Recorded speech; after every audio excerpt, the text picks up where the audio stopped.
The article that Devin wrote that brought me up to the stage and kicked this whole thing going for me. I can't believe I'm still here. Part of that is I decided I was going to read the comments, which of course is not a great thing to do. All right, because I put myself out there but the one comment is like, yeah, and because of bagpipes. That was the comment that sticks with me today. The whole thing is not about bagpipes.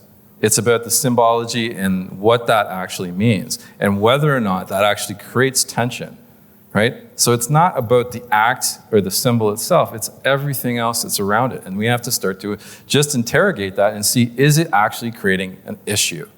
That is what that whole context is about. So when we get to that, bagpipes, okay, I'm not a fan of bagpipes, but that does immaterial because, I guess, I can't remember what the competition was in Asia. There was Asian bagpipers that were there and loved it, and they were talking about their experiences of bagpipes.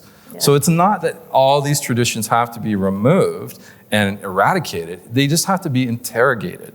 You have to understand how that could be excluding people from the spaces that you're operating in. So when you walk into a curling club, I've walked into many, and I can remember walking into Danny's club, and we were just like, what is going on here? All I see is rows and rows of white faces, right? Down this corridor. That is my first impression.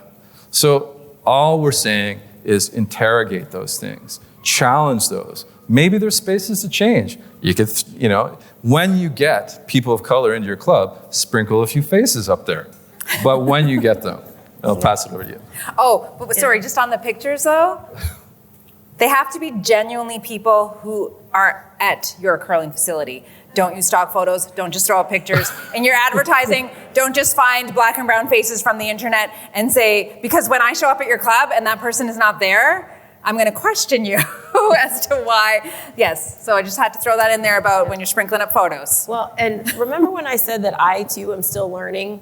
I didn't know I was supposed to be upset about bagpipes. I'm just gonna say, Rich is way smarter than I am, and this whole idea that it symbolizes colonialism and that I was supposed to have a reaction to it, I was like, bagpipes, boom, yes, I was all in, and so my point is, to the point I made earlier, we're not a monolith. Not everybody knows everything all the time. So before you decide whether that's a good symbol or a bad symbol, maybe we need to talk about it as a group. I don't think Charlotte and I took that as an affront, and it wasn't something we saw and I think in America we deal with colonialism very differently. So I think it's also maybe culturally from country to country.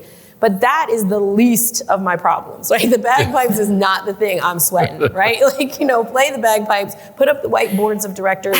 I just want you to treat me like a member of the club. I live that every day. So that's not new to me. It's not special and it's not unique. And I am a person who operates, this is just me, I'm not speaking for anyone else, from a place of intention.